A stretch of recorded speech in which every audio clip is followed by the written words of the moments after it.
আসসালামু আলাইকুম ওরহমতুল্লাহি ওবারাকাতুহ। সম্মানিত দর্শক ভাই ও বোনেরা, আমার মুখে দাড়ি আছে, আলহামদুলিল্লাহ, আল্লাহ শুকরিয়া। বর্তমান মাথায় টুপি আছে, শরীরে ঢিলা ঢালা লম্বা পোশাক আছে এবং তার কালারটাও সাদা, আলহামদুলিল্লাহ। তো এটার নাম কিন্তু ইসলাম নয়, এটার নাম ঈমান ও নয়। এটা আছে বলেই আমি ঈমানদার, এবং একজনের কাছে এটা নাই সে বেঈমান, কখনোই না। আত-তাকওয়া হাহুনা।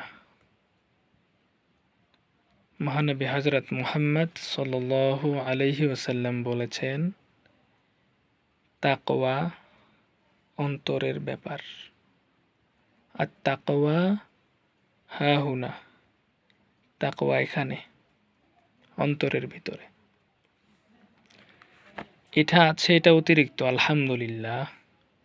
তবে এটা না থাকলে তাদেরকে বেঈমান বলা যাবে না, কখনোই না।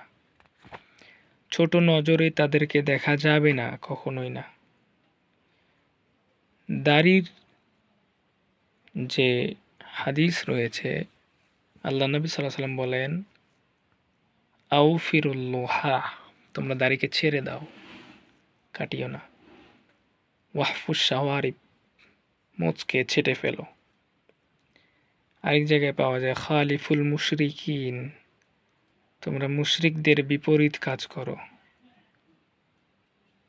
পরবর্তীতে বলা হয়, আউফিরুল লোহা ওয়াহফুস শাওয়ারিব, দাড়িকে ছেড়ে দাও, মোচকে ছেটে ফেলো।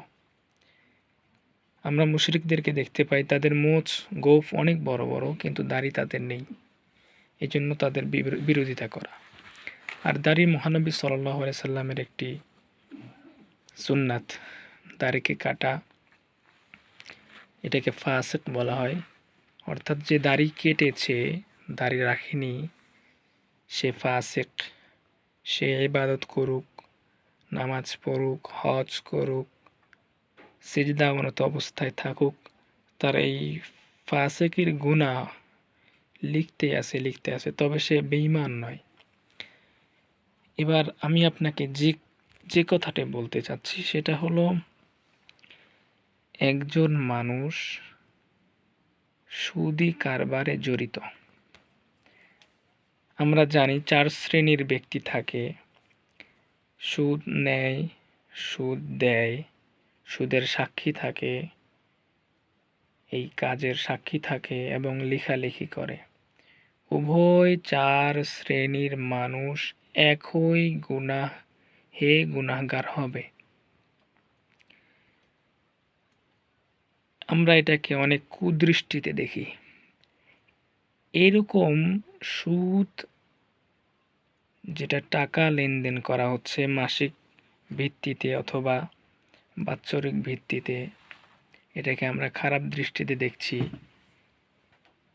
আমার দৃষ্টিতে এমন মানুষ আছে যার মাথায় টুপি আছে, গালে ভর্তি দাড়ি আছে এবং জুব্বাও পরে, মসজিদের খতিব, মাদ্রাসা আছে। এমন মানুষ যদি এই কাজের সাথে জড়িত থাকে, তাহলে দুজনের মধ্যে কি পার্থক্যটা থাকলো? এই জন্য বলছি, আত-তাকওয়া হাহুনা, তাকওয়া অন্তরের ব্যাপার। দেখুন, সুদ এবং জমি বন্ধক দেয়া। আমার ধরুন 1 বিঘা জমি আছে, অন্য ভাষায় যদি বলি 50 শতক, শতকের ভাষা যদি না বুঝে কাঠা, তো মনে করুন কিছু পরিমাণ জমি আমি নিয়েছি তার কাছ থেকে কিছু টাকা নিয়ে এই জমিটা তাকে দিয়েছি, এই শর্তে যে যতদিন না পর্যন্ত আমি তোমাকে এই ঋণটা পরিশোধ করে দিতে পারছি, ততদিন পর্যন্ত তুমি আমার এই জমি থেকে ফায়দা নিবা, জমিতে ফসল ফলাবা, তুমি ভোগ করবা। এবং এই টাকাটা আমি নিলাম, ধরুন ৩ লক্ষ টাকা নিলাম ১ বিঘা জমির বিনিময়ে। এটাকে বলা হয় বন্ধক, মানে এটাকে বন্ধক রেখে সেটার থেকে সে ফায়দা নিল এবং এই টাকাটা আমি ফায়দা নিলাম, এবং এক সময় এসে এই টাকাটা আমি তাকে দিয়ে দিলাম। কিন্তু এতদিন পর্যন্ত, এক সময় এসে যে আমি টাকাটা দিলাম, এর মাঝখানে যে সময়টা গেছে, এই সময় পর্যন্ত এই জমি থেকে যে ফায়দাটা সে টাকা দেনেওয়ালা নিয়েছে, এটা পরিপূর্ণ সুদ হবে। এই সুদটা কে নিয়েছে? ফায়দাটা কে নিয়েছে? ফায়দাটা নিয়েছে যে জমি নিয়েছে টাকার দিয়ে।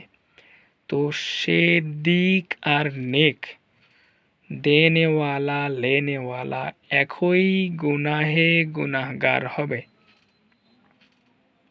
এমন বহু মানুষ আছে। এগুলা থেকে কি পরহেজ করা আমাদের উচিত নয়?